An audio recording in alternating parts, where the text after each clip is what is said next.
నమస్తే, నేను Keshav. Welcome to Suman TV. ఆంధ్రప్రదేశ్లో ఇద్దరే ఒకరితో ఒకరు పనిలో పోటీ పడుతున్నారు. ఏపీ సీఎం చంద్రబాబు నాయుడు ఒకవైపు, అలానే డిప్యూటీ సీఎం పవన్ కళ్యాణ్ మరొక వైపు. వీళ్ళ జోరుని చూసి మిగతా మంత్రులు కూడా అదే దిశలో దూసుకుపోతున్నారు. ఎక్కడ చూసినా కానీ ఇప్పుడు సహాయక చర్యల నుంచి అధికారుల పర్యవేక్షణ వరకు ఎవరికి వారు విధుల బదలాయింపు చేసుకుని ముందుకు దూసుకుపోతున్నారు.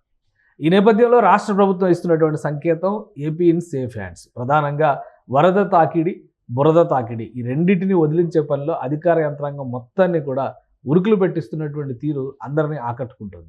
ఈ అంశంపైన విశ్లేషణ చూద్దాం. మనతో పాటు పొలిటికల్ అనలిస్ట్ చంద్ర శ్రీనివాస్ గారు. నమస్కారం. నమస్కారం కేశవ్. ఈ ఒకవైపు అధినేతలు ఎలా ప్రవర్తిస్తారో దిగువ స్థాయిలో ఉండేటువంటి నాయకులు కావచ్చు, సిబ్బంది కావచ్చు, అందరూ కూడా అదే తీరులో ముందుకెళ్లే పరిస్థితి ఉంటుంది.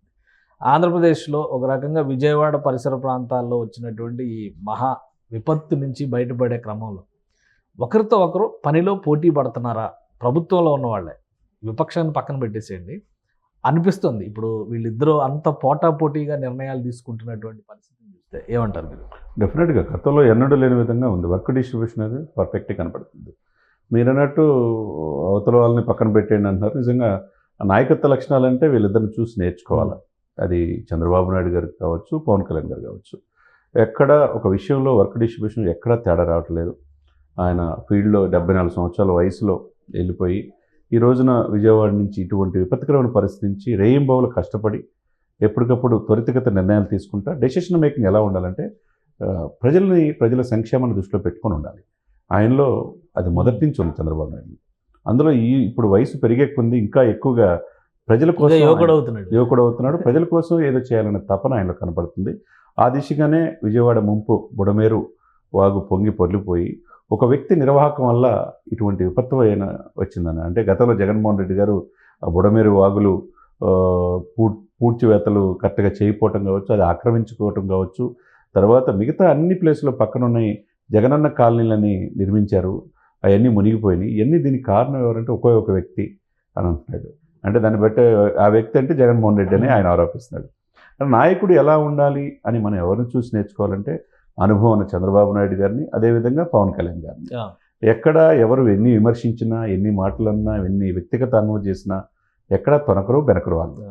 పవన్ కళ్యాణ్ గారు కూడా నిన్న ఒక విషయం డిస్కస్ చేశారు. ఇప్పుడు చంద్రబాబు నాయుడు గారు అన్నట్టుగానే ఆక్రమణలు విషయంలో బుడమేరు 90% ఆక్రమణలు పాలైంది, అక్కడ కాలనీలు కట్టారు అని చెప్పని. అలానే బాధితుల్లో కొంతమంది కూడా వెల్లంపల్లి శ్రీనివాస్ మాజీ మంత్రి మీద చాలా ఆరోపణలు చేస్తున్నారు.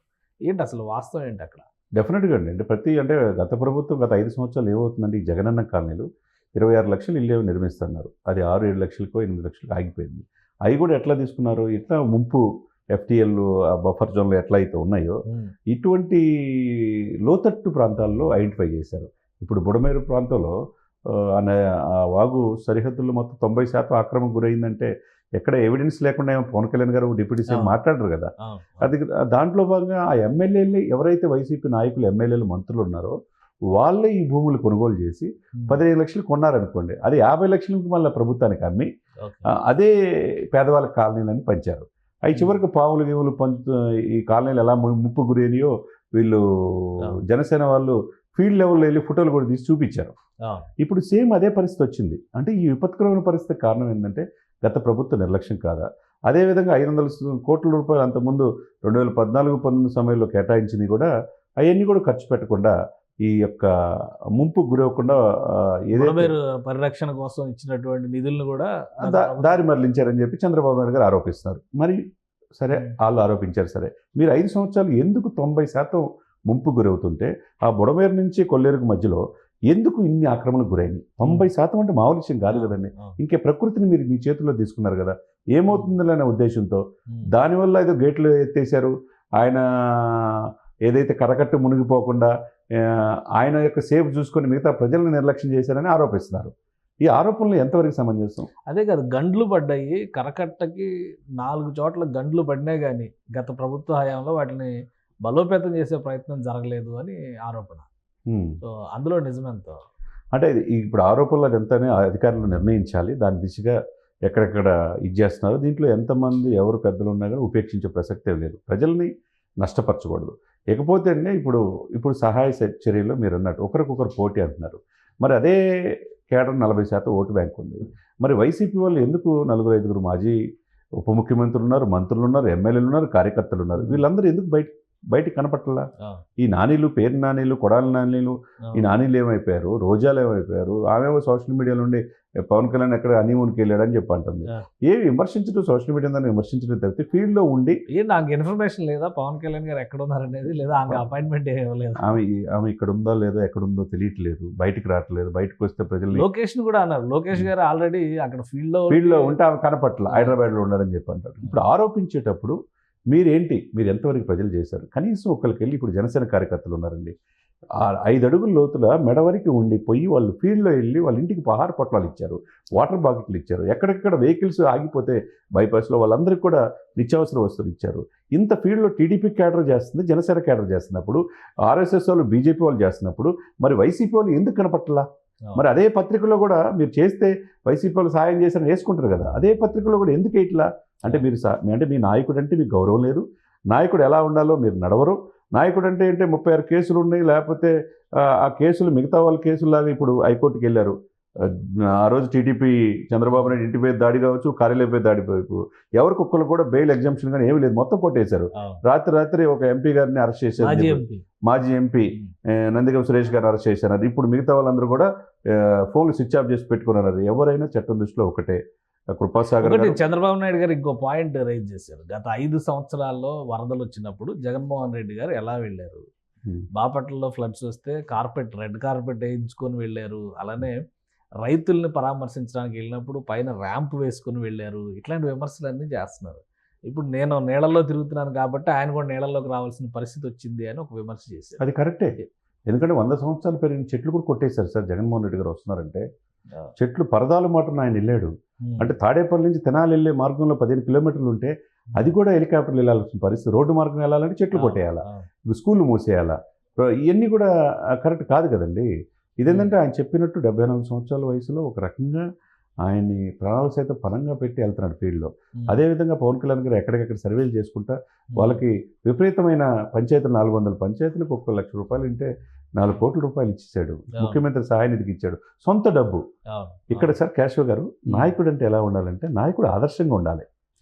నేటి తరం నాయకులకి, మిగతా యువతకు ఆదర్శంగా ఉండాలి. ప్రజలకి ఏమి చెప్తున్నాం అనేది చూస్తారు. మీరు 5 సంవత్సరాల్లో మీరు నాయకత్వం అంటే ఏంటి? ఇప్పుడు నాయకత్వం అంటే ఏంటి? మీతో పాటు మీ క్యాడరు ఎన్ని కేసులు, ఒక్కొక్కరు ఎన్ని కేసులు, ఎమ్మెల్యేలు అత్యాచారం కేసులో నిందితులుగా ఉన్నారు, ఆడపిల్ల వేధించిన కేసులో మీరు నిందితులు ఉన్నారు, ఇప్పుడు అతి కేసులో ఉన్నారు, ఎమ్మెల్యే అయితే డోర్ డెలివరీ చేసిందంటూ ఉన్నారు. ఇంకెక్కడ మీరు చేసింది ఇదా నేర్పింది 5 సంవత్సరాల్లో? నాయకత్వం అంటే ఎట్లా ఉండాలంటే సేవా గుణం ఉండాలి. ఆ సేవా గుణం పవన్ కళ్యాణ్లో మెండుగా ఉంది. మరి అది మీ వైసీపీ నాయకులు ఎందుకు లేరు? ఇప్పుడు మాట్లాడితే పవన్ కళ్యాణ్ విమర్శిస్తూ ఉంటారు కదా, మీరు ఎందుకని చేయలేరు? ఈ 5 సంవత్సరాల్లో ఏ రోజైనా ₹1 మీ సొంత సంస్థల నుంచి లక్షల కోట్ల రూపాయలు టర్న్ ఓవర్ ఉన్నాయి. ఈడీ కూడా దాదాపు 40,000 కోట్ల ఆస్తులు జప్తు చేసింది. దాంట్లో నుంచి ఏ రోజైనా తీసి ఇచ్చారా? ఈరోజు నాగార్జున గారు ₹1 వాళ్ళ సంస్థల నుంచి ఇచ్చారు. మీరు ఎందుకని మీ సంస్థలు జగతి పబ్లికేషన్ కావచ్చు, భారతీయ సిమెంట్స్ ఇక్కడ పవన్ కళ్యాణ్ కూడా ఉదరించారు. ఆ సిమెంట్ ఫ్యాక్టరీ మంచి టర్న్ ఓవర్ ఉంది, లక్షల కోట్లు, సేవా గుణం కూడా లేదు. అలా ₹1 కూడా ఎవరు ప్రకటించారు? పార్టీ కార్యకర్తల నుంచి వచ్చిన ఫండ్ని ₹1 ప్రకటించారు తప్పితే ఈ 5 సంవత్సరాల్లో ఏ రోజున ప్రకృతి విపత్తు జరిగినప్పుడు పవన్ కళ్యాణ్ లాగా స్పందించే హృదయం వీళ్ళకు ఉందా? లేదు కదండి. ఇప్పుడు ఆయన 6 కోట్లు ఇచ్చాడు, వాళ్ళ ఫ్యామిలీ మొత్తం కలిపి 8.5 కోట్లు ఇచ్చారు. మెగా ఫ్యామిలీ అంటే ఎందుకు వాళ్ళే చేయాలా? మీరు ఎందుకు చేయరు? ప్రజలకు వచ్చేసి సంక్షేమం మేము చేసాము, బటన్ నొక్కాం, పథకాలు ఇచ్చారంటే సంక్షేమం కనపడతలా. ఇప్పుడు చూస్తే మొన్నటిదాకా సంక్షేమం ఏదో బటన్ నొక్కాం, అభివృద్ధి మర్చిపోయారు అనుకున్నా. ఆ సంక్షేమం కూడా కనపట్టలేదని అర్థమైంది. ఎందుకంటే ఆ బుడమేరు వాగే నిదర్శనం. 90% ఆక్యుపై చేశారంటే ఇల్లు ఇచ్చాను సంక్షేమం అన్నారు, ఆ ఇల్లు సంక్షోభంలో పడింది. సంక్షేమం కాదు, సంక్షోభంలో పడింది. కాబట్టి ఇక్కడ ఏంటంటే చూసి నేర్చుకోవాలా. 5 సంవత్సరాలు మీకు సఫిషియెంట్ పీరియడ్ ఇచ్చినప్పుడు, 151 మంది ఎమ్మెల్యేలు ఇచ్చినప్పుడు, 22 మంది ఎంపీలు ఇచ్చినప్పుడు ఏం చేశారనేది ఇప్పుడు ప్రజలు ఇదా చేసింది అని చెప్పేసి వాళ్ళు ఎందుకు 40% వేశారనే ఆ 5లో కూడా ప్రజలు ఉన్నారు. ఇది కాదు కదండి ప్రజలు. ఇప్పుడు చంద్రబాబు నాయుడు గారు ఇంకో క్వశ్చన్ కూడా అడిగారు. ఆయన లండన్ వెళ్తున్నారా, పోస్ట్ పోన్ చేసుకున్నారా అడిగారు. లండన్ పర్యటన ఉందా జగన్మోహన్ రెడ్డి గారు యథాతథంగా? అంటే ఇప్పుడు వెళ్తే పరిస్థితి విపరీతమైన ట్రోలింగ్ అవుతుంది, అందుకని వాయిదా అట్లాంటిది చర్చ ఏం సమాచారం అయితే ఇవ్వాల ఇంతవరకు ఏం లేదు. కాకపోతే 2 రోజులు ఆయన నెలల్లోకి వెళ్ళాడు. ప్రభుత్వం ఇట్లా దీనికి కారణం ఇప్పుడు అంటే మొన్న చంద్రబాబు నాయుడు గారు మంత్రులు అందరూ తిరుగుతున్నారు కాబట్టి మొన్న వెళ్ళారు, నిన్న షర్మిల గారు వచ్చారు కాబట్టి నిన్న కూడా వెళ్ళారు. అంతే సో కదా. అంతే, అక్కడ బ్యాలెన్స్ యాక్ట్ అంతవరకే అనుకోవాలి. ఇక్కడ ఏంటంటే సార్, వైసీపీ క్యాడర్ ఏమైంది, వైసీపీ క్యాడర్ కనపట్టలేదు, ఏమైంది? వీళ్ళు బయటకు వస్తే నిరసనలు ఎదుర్కోవాలని ప్రజల నుంచి భయమా? బొత్స సత్యనారాయణ గారు నిన్న తరిమి కొట్టారు కదా, అక్కడ రాజరాజేశ్వరిపేట అక్కడ ప్రజల నుంచి విపరీతంగా తీవ్రమైన వ్యతిరేకత రావద్దని చెప్పి మీరు ఎందుకు వచ్చారని చెప్పి అన్నారు. కొంతమంది జగన్మోహన్ రెడ్డి గారు వెళ్ళే సమయంలో కూడా మాకు అన్ని అందుతున్నాయి, మీరు వెళ్ళిపోండి అని చెప్పేసి అనేవాళ్ళు ఉన్నారు. ఇక్కడ రాజకీయం చేయకూడదండి, హుందాగా ఉండవు, వ్యవహరించాలా. నాయకత్వం ఇప్పుడున్న ప్రభుత్వానికి చేతులు అందిస్తే మిమ్మల్ని కూడా శబాష్ అంటారు. అంతేగాని మీ పక్కన ఉన్న అంతమంది మంత్రులు, అంతమంది ఉప ముఖ్యమంత్రులు, అంతమంది ఎమ్మెల్యేలు, ఎమ్మెల్సీలు, ఎంపీలు ఏమైపోయారు ఇప్పుడు? సేవా కార్యక్రమంలో అది జనసేన లాగా, బీజేపీ లాగా, టీడీపీ లాగా ఎందుకు ఫీల్డ్లో వెళ్ళి సహాయం చేయలేకపోతున్నారు? ప్రత్యేకమైన కారణాలు ఏమైనా ఉన్నాయా? అదే అంటే బయటకు వస్తే ఏమవుతుందని భయమా? ఇప్పుడు గత ప్రభుత్వాలు 5 సంవత్సరాలు ఉన్నప్పుడు ప్రతిపక్ష నాయకుడు ఇంటి మీద దాడి చేశారు, కార్యాలయం మీద దాడి చేశారు. జనసేన అధ్యక్షుడిని అయితే రాష్ట్ర సరిహద్దుని ఆపేసేసి రోడ్డు మీద 6 గంటల పాటు నిర్బంధించారు. అంటే ఎవరు కూడా అసలు బయటకు రాకూడదన్నట్టు ఆ నిర్బంధం, ఆ అనాగరిక చర్యలు ఏదైతే ఉందో, నియంత్రిత ధోరణి ఇప్పుడు తెలుస్తుంది. ఎవరు నియంత్రిత ధోరణి? నాయకుడికి నియంతకి తేడా తెలుస్తుంది కదండి. ఇప్పుడు నియంతగా వ్యవహరించబట్టి 5 సంవత్సరాలని ఆయన ప్రతిపక్ష హోదా కూడా లేకుండా 11 సీట్లుగా పరిమితమైంది. ఇంకా రియలైజేషన్ కాకుండా ఇప్పుడు అసలు రాజకీయాలు మాట్లాడకూడదండి. ఈ విపత్తు సంభవించినప్పుడు మనం ఏం చేయాలి? హ్యుమానిటేరియన్ గ్రౌండ్స్లో మన తోటి వాళ్ళు 2.5 లక్షల మంది, 3 లక్షల మంది విజయవాడ నగర నడిబొడ్డున ముంపుకు గురయ్యారే, వాళ్ళు మొత్తం సర్వస్వం కోల్పోయారు కదా, వాళ్ళకి మేమేమి ఇద్దాం? ఇప్పుడు జగతి పబ్లికేషన్ నుంచి ఇస్తే ఏం పోయింది? ఒక 10 కోట్లు. లేకపోతే సిమెంట్ కూడా, భారత సిమెంట్ కూడా మంచి ఇది ఉంది కదా, చాలా కంపెనీలు ఉన్నాయి సార్, బోల్డ్ కంపెనీలు, లక్షల కోట్ల టర్న్ ఓవర్. ఈ దేశంలో అత్యంత ఆదాయం ఉన్న ముఖ్యమంత్రి ఆయనే కదా, మాజీ ముఖ్యమంత్రి. మరి అటువంటి వ్యక్తి ఎందుకు చేయలేకపోతున్నాడు? ఈనాడు సంస్థ 5 కోట్లు అనౌన్స్ చేసింది. వాళ్ళు ఎప్పుడు రామోజీరావు గారు చేస్తుంటారు, అభినందించాలి. ప్రభాస్ 2 కోట్లు, ప్రభాస్ 2 కోట్లు ఇస్తున్నారని చెప్పారు. చిరంజీవి గారు 1 కోటి రూపాయలు, రామ్ చరణ్ 1 కోటి రూపాయలు ఇచ్చారు. మరి సాయి ధరమ్ తేజ్ కూడా 5 లక్షలు ఇచ్చారు. ఇటువంటి సేవా గుణం మీకు కనపట్టలేదా? మహేష్ గారు ఎంత ఇచ్చారు? ఇచ్చి అందరూ కూడా సమిష్టిగా పనిచేయాలన్నారు. మరి ఇంత ఆలోచన మీకు ఎందుకు రావట్లేదు?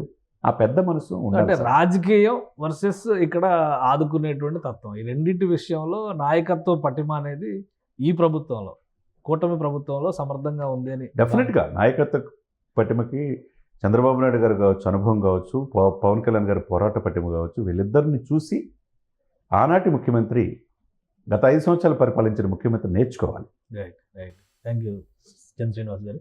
ఇది ఆంధ్రప్రదేశ్లో జరుగుతున్నటువంటి వరద సహాయక చర్యల విషయంలో ప్రస్తుత కూటమి ప్రభుత్వ వ్యవహార శైలి ఖచ్చితంగా అందరికీ ఆదర్శవంతంగా ఉందని చంద్ర శ్రీనివాస్ గారు విశ్లేషిస్తున్నారు. ఆదుకునేటువంటి క్రమంతో పాటు ప్రభుత్వ యంత్రాంగాన్ని నిర్దిష్టంగా పనిచేయించడంలో కూడా వ్యూహాత్మకంగా పని విభజన జరిగింది. ఇటువంటి ఉత్పాతాలు మరొకసారి రాకుండా ఎలాంటి జాగ్రత్తలు తీసుకోవాలనే అంశంపైన కూడా ప్రభుత్వం కసరత్తు చేస్తుంది. మరోవైపు రాజకీయ విమర్శలు చేసేవాళ్ళు నాయకులుగా మిగలరు. గత చరిత్రని చూస్తే కనుక అది ఎవరికైనా అర్థమవుతుందని చంద్ర శ్రీనివాస్ గారు విశ్లేషిస్తున్నారు. ఇది స్పెషల్ డిస్కషన్.